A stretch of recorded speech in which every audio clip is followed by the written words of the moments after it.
दोस्तों, Indian railway finance corporation limited यानी IRFC की बात करें तो स्टॉक के अंदर आज काफ़ी अच्छी तेज़ी थी।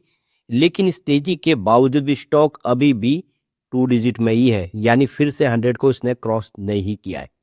और ये एक थोड़ी-सी टेंशन क्रिएट कर रही है, क्योंकि दबाव दिखाई देता है, 2 डिजिट में स्टॉक होता है। अगर 100 के ऊपर चला जाए तो फिर एक पॉजिटिव माहौल बनता है, वो दिखाई देगा। लेकिन इसके बीच में आईआरएफसी ने एक बहुत बड़ा डिसीजन लिया, इन्होंने एक बड़ा एमओयू साइन किया है। पूरी अपडेट क्या है उसको जानेंगे। कंपनी लगातार अपना बिजनेस बढ़ा रही है। कंपनी देख सकते हो कि नवरत्न बन चुकी है और महारत्न बनने की तरफ आगे बढ़ रही है। यहाँ पे 9 मार्च को कंपनी की मीटिंग होगी, जिसमें कुछ बड़े फैसले लिए जाएंगे। निवेशकों को डिविडेंड भी कंपनी देने जा रही है। ऐसे में क्या है उम्मीद। इसके अलावा गवर्नमेंट ने एक बहुत बड़ा फैसला किया है। नई 5वीं और छठी रेलवे लाइन बिछाने की तैयारी कर ली है, जिसमें आने उसमें रेलवे इंफ्रा में एक नया खर्च अब शुरू होगा।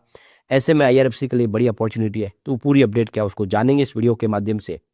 लेकिन फ्रेंड्स, उससे पहले अगर आप पहली बार हमारे चैनल पे आए तो चैनल को सब्सक्राइब कर दीजिए, एक बेल आइकॉन दबा दीजिए, ताकि जब भी नया वीडियो बने पहला नोटिफिकेशन आपको मिले। वीडियो पसंद आए तो लाइक से जरूर कीजिए। चलो फ्रेंड्स, वीडियो स्टार्ट करते हैं। मैं हूँ आपका दोस्त एसबी दवे और हमारे अपने चैनल ऑनलाइन कमाई में आपका बहुत बहुत स्वागत है। सबसे पहले आईआरएफसी के कारोबार की बात करें तो 99.10 पर क्लोजिंग थी। आज 1.39% की तेजी देखने को मिली।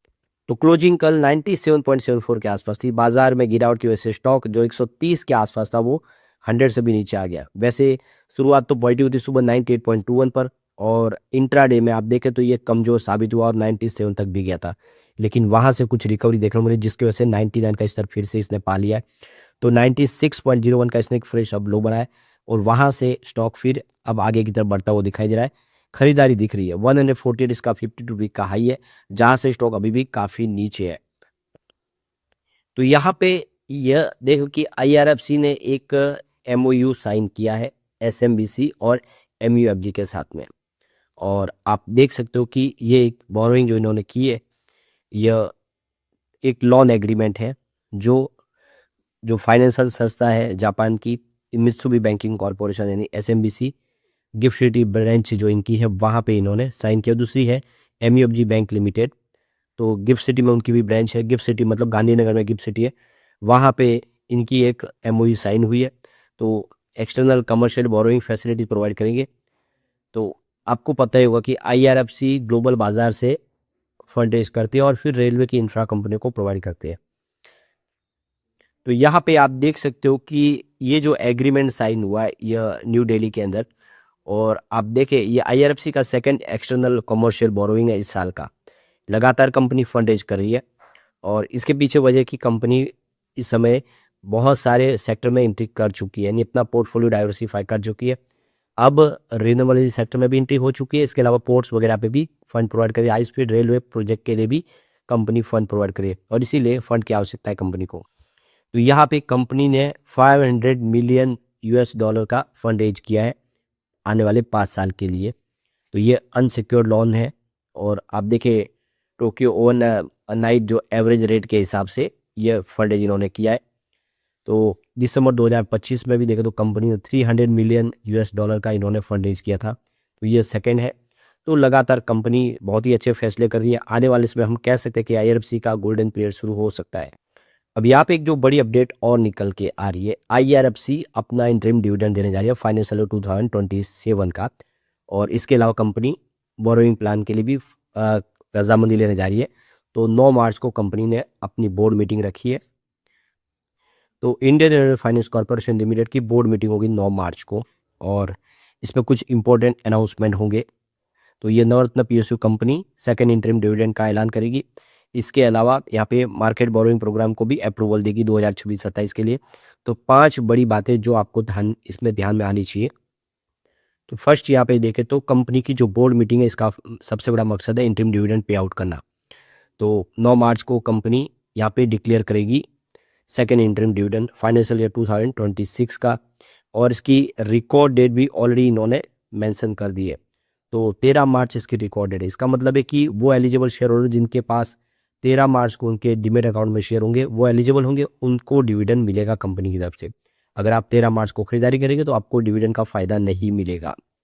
सेकंड, इसका जो मकसद अगर आप देखें तो IRFC यहाँ पे अपना बोरिंग प्रोग्राम फाइनेंस 2027 का पास करवाना चाहते हैं। तो ये देखो कि रेगुलेटरी फाइलिंग में जो कहा गया है कि कंपनी यहाँ पे मार्केट बोरोइंग को प्रोग्राम को भी हरी झंडी देगी। यानी इस बोर्ड मीटिंग के अंदर आने वाले समय किस तरह से कंपनी फंड रेज करेगी इसकी भी तैयारी कर ली गई है। अपने बोर्ड के मेंबर की रजामंदी ली जाएगी उसके लिए। तो कंपनी आप देख सकते हो कि यहाँ पे फंड रेज करेगी, जिसमें यहाँ पे देखिए डोमेस्टिक और इंटरनेशनल कैपिटल मार्केट दोनों से ही फंड रेज करेगी, जिसमें कंपनी जैसे कि बॉन्ड्स जारी कर सकते हैं, यहाँ पे ट्रेजरी बिल्स, कैपिटल एक्सपेंडिचर्स जो नीड्स हो गए उसको पूरा करने के लिए कोई भी रास्ता अपना सकती है कंपनी। तीसरा यहाँ पे सबसे बड़ी बात है कि अभी 4 मार्च को ही कंपनी ने यहाँ पे देख सकते हो कि अपनी एक्सटर्नल कमर्शियल बोरोइंग यानी ECB कंप्लीट किया है रोड शोज़ के माध्यम से। इन्होंने जापानीज और ताइवानीज इन्वेस्टर के साथ में सिंगापुर में मीटिंग की, रोड शोज़ के दरमियान उनसे अपने एजेंडा को आगे रखा और उन्होंने वहाँ से फंड रेज किया है। तो एक तरह से कंपनी लगातार बहुत ही बेहतर इस समय फैसले ले रही है। चौथी बात जो आपको ध्यान रखनी चाहिए, इसका Q4 का रिजल्ट। तो देख सकते हो कि कंपनी ने हाईएस्ट ईवर प्रॉफिट दिखाया। थर्ड को हम देख ये लगातार क्वार्टर है जिसमें कंपनी ने अच्छा खासा अपना मार्जिन इम्प्रूव किया है और कंपनी का जो नेट प्रॉफिट है वो 1802 करोड़ तक पहुंचा है, जिसमें ईयर ऑन बेसिस पे 11% की ग्रोथ देखने को मिल रही है और पिछले साल सेम क्वार्टर में 1630 करोड़ के आसपास था। तो कंपनी का बिजनेस लगातार ग्रो कर रहा है। अब यहाँ पे जो बड़ी अपडेट एक और निकल के आ रही है, रेलवे सेक्टर ने अब बड़ा फैसला किया है। 4 जो मेजर मेट्रो सिटीज़ है इंडिया की, वहाँ पे उससे संबंधित 5th और 6th रेलवे लाइन बिछाई जाएगी। यानी जहाँ पे हैवी डेंसिटीज़ है, बहुत ज़्यादा इस समय क्राउड है और बहुत ज़्यादा ट्रैफिक है, वहाँ पे नए कॉरिडोर बिछाए जाएंगे। तो ये 11,051 किलोमीटर के SDN नए रेलवे सेक्टर के लिए अब देखें तो अब नया नेटवर्क बिछाया जाएगा। तो ऑलरेडी देखें तो इस समय रेलवे सेक्टर की सब जगह पे रेलवे लाइन बिछा दी गई है। तो अब नया जो एक अध्याय शुरू किया जा रहा है कि 5वीं और 6ठी रेलवे लाइन भी बिछाई जाएगी मेट्रो सिटी को जोड़ते हुए, ताकि आने वाले समय उसमें और ज़्यादा ट्रेनें शुरू करके लोगों को राहत दी जाए। तो अब जो नेक्स्ट फेज है नेटवर्क एक्सपेंशन का, उसमें रेलवे मिनिस्ट्री की तरफ से ये शुरुआत किया गया है कि जो 5वीं और 6ठी रेलवे लाइन भी बिछाई जाए, जो हाई डेंसिटी नेटवर्क है। तो ये कॉरिडोर्स होंगे 4 मेजर सिटी से जुड़े हुए, जिसमें दिल्ली, हावड़ा, मुंबई, चेन्नई। तो इससे जो फ्रेट ट्रेन और पैसेंजर ट्रेन के लिए नए कॉरिडोर बिछाने की तैयारी कर ली गई है। तो ये 4 जो बड़ी मेट्रो सिटी से जुड़े तो जो करीब 16% जो टोटल नेटवर्क है वो कवर हो जाएगा।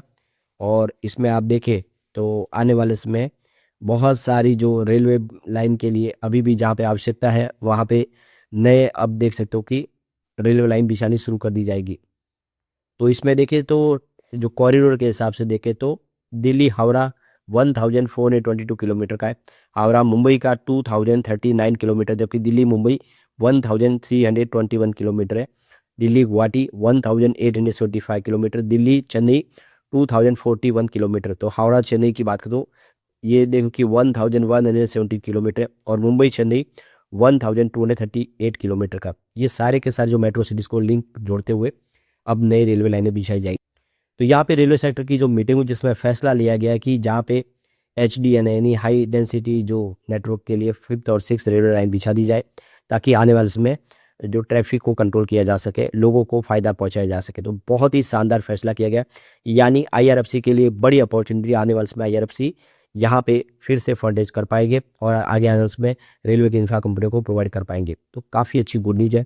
लेकिन फ्रेंड्स, कोई भी इन्वेस्टमेंट करने से पहले अपने फाइनेंशियल एडवाइजर से एडवाइस ले ले या अपना खुद का रिसर्च करें, क्योंकि मैंने वीडियो आपके एजुकेशनल पर्पज़ के लिए ही बनाया। वीडियो पसंद आए तो लाइक से जरूर कीजिए और चैनल को सब्सक्राइब कर दीजिए। Thank you friends.